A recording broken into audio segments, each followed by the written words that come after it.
Now, in this section of the calculator, essentially what we're going to do is we're going to take a look at all of these numbers down here below.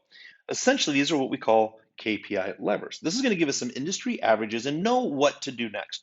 So a really great number down here compared to industry average, this KPI is going to turn green.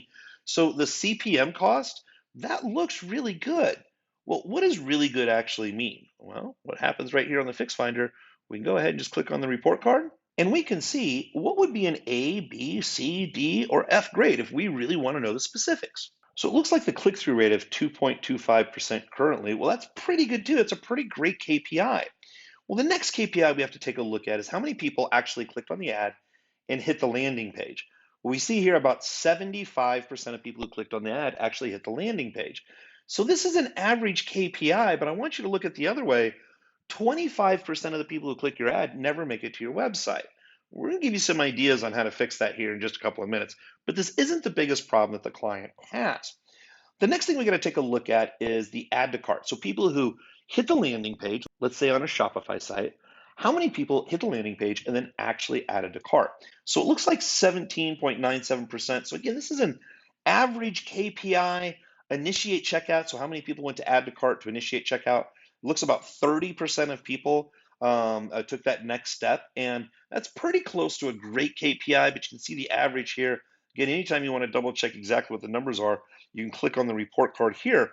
What it looks like, the purchase versus initiate checkout, that's actually doing really good. So we have 3 green lights right here. Now, keep in mind, these are conservative. This is doing really well. So our CPM is doing well, our click-through rate's doing well, our purchase and initiate checkout's doing well. Something in the red right here is the average purchase conversion value.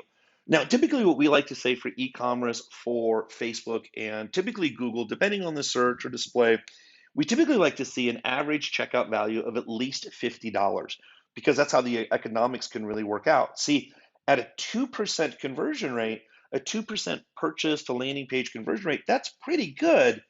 But no matter what your close rate is, it's going to have to be really high to make up for these other higher costs. Now, here's what we want to take a look at.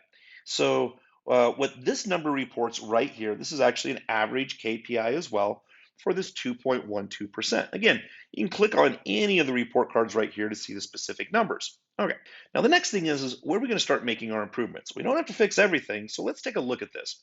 What our goal